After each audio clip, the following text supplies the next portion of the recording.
Hello Internet and welcome to round 7. We've made it. This is round 7 of the Arnhem Regional. Basically I am currently 5-1 in the tournament. If I win this game I go 6-1. I automatically top cut. I can't not top cut getting 6-1. So, I'm a little bit, on edge sort of, for this game. I've been in this position plenty of times. I've got, top cut plenty of events before, but I don't know, it's always when you're there sat down, you never know quite what's going to happen, especially because my opponent here, he had a really hard Trick Room team. Now, my team doesn't really appreciate playing Trick Room teams, especially, Trick Room teams that are actually built well. And this guy, it looked like he had everything he needed to beat my team. So I was really worried. I was really worried, that's what I'm trying to say.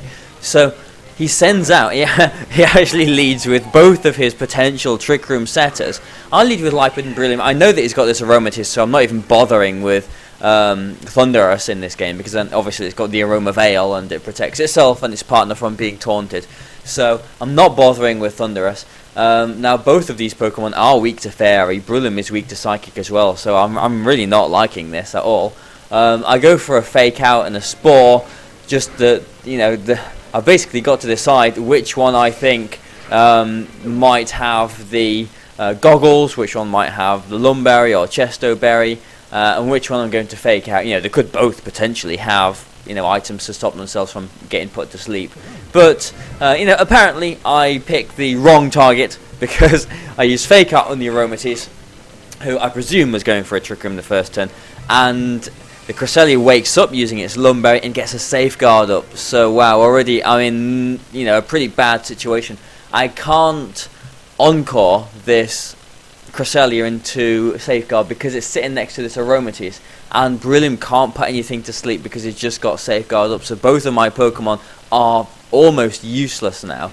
So I bring Lipid out because he can't do anything to Scizor. So I put Scizor in, feeling quite comfortable with that.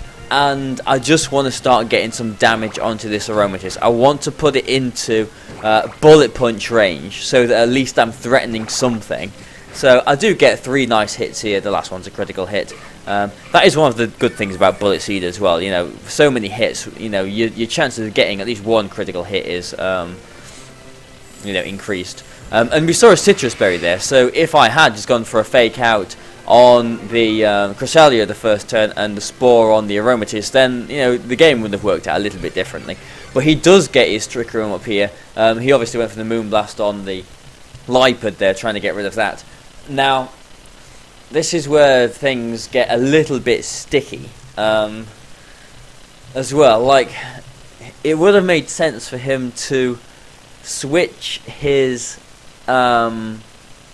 Cresselia out that turn.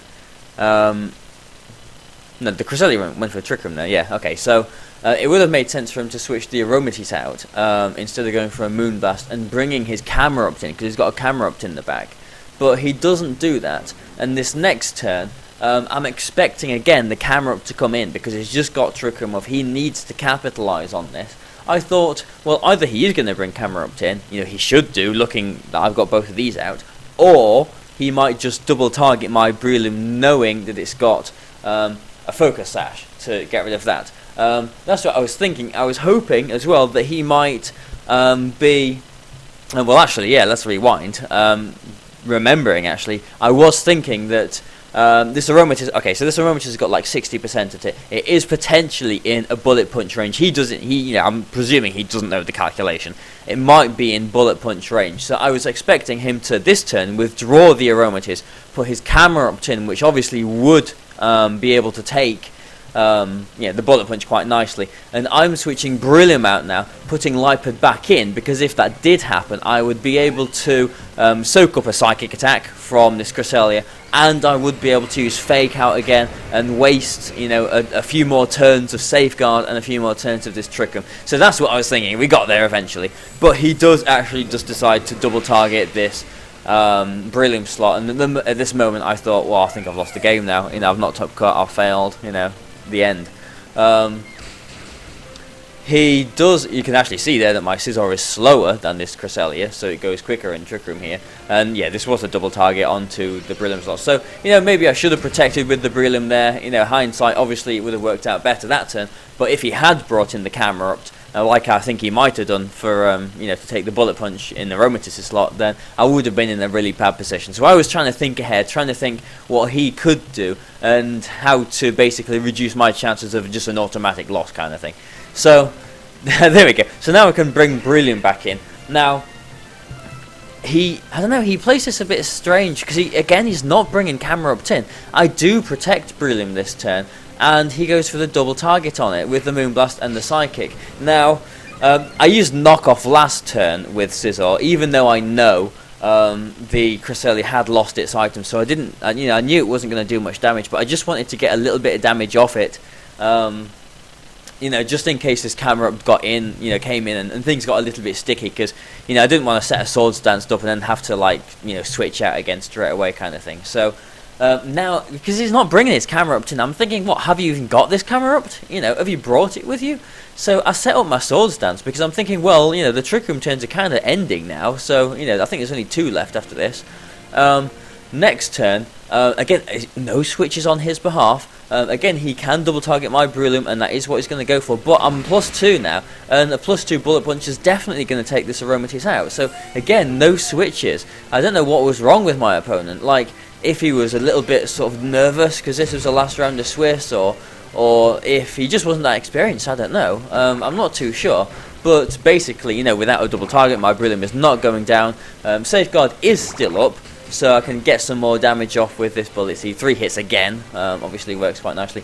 Now, this is where things get a little bit interesting, because we can see he does have the Camerupt, and the Safeguard ends. Now, he Mega Evolves, we've got one more turn of Trick Room left, and basically what I'm going to do is, I feel a very, very obvious move is to just go for the double protect here.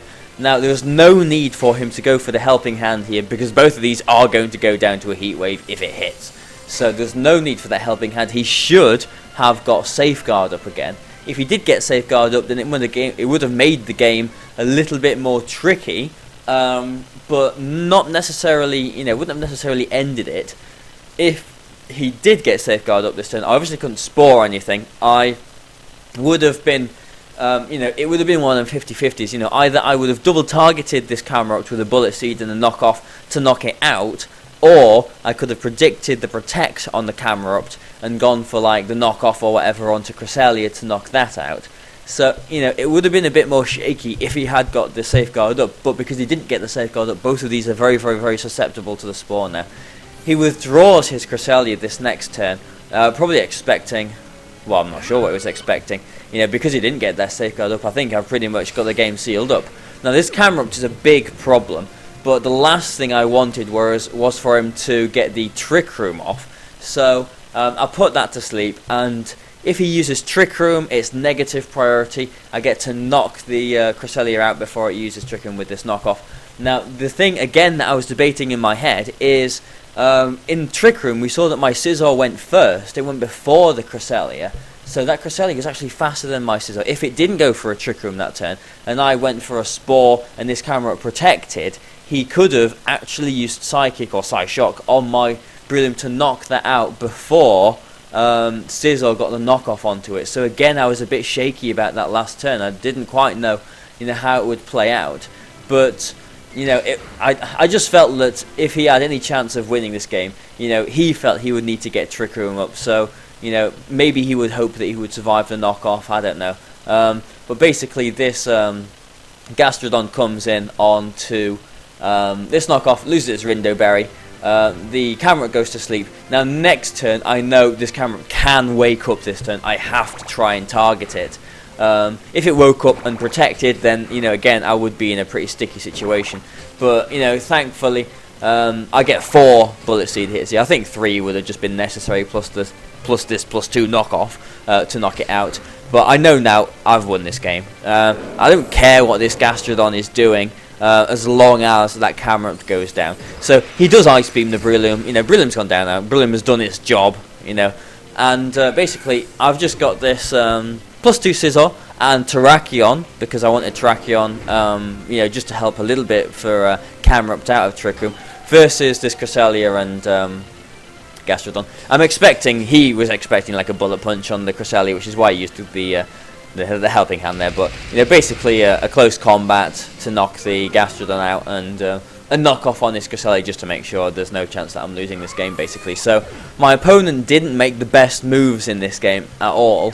You know, maybe it was nerves, maybe he's a little bit inexperienced. You know, it was the last round of Swiss. It is a little bit understandable, I suppose. But you know, I'm over the moon. After I lost the third round of Swiss, you know, I was pretty deflated. I was, you know, speaking to a few people after that tournament in a pretty disgruntled manner, you know, wondering, questioning why I, you know, spend money flying out to these events when it is, you know, things like, you know, we're playing Pokemon, you know, things like a paralysis can happen and then, you know, your tournament's ruined. But luckily, you know, through everything, you know, I had some crazy games in these Swiss rounds. I managed to hold myself together, you know, pretty well. I think that's one of the things that I sort of pride myself on. I think I'm pretty mentally strong. But I did manage to, you know, through a little bit of luck as well, you know, I'm not denying that, finish through and, you know, basically get into the top cut with a 6-1 rating, so 6-1 record. So I believe this video will go up on Friday. The Top Cut games I'm hoping will start tomorrow on Saturday, and I hope you will also enjoy them. So thank you for watching this, guys. You know, again, we're at the end of the Swiss rounds now, so feel free to give me any feedback on how I've narrated these, or you know, what you've enjoyed, what you haven't enjoyed, if it annoys you that I sort of pause it, or, you know, do you think I waffle too much or whatever. You know, the channel is still quite new, so, you know, please give me your feedback and everything. But I'm hoping you've enjoyed this. You know, I'm sure you have. So thanks for watching, guys. Please, you know, help the channel out if you want to. But thanks. Bye for now.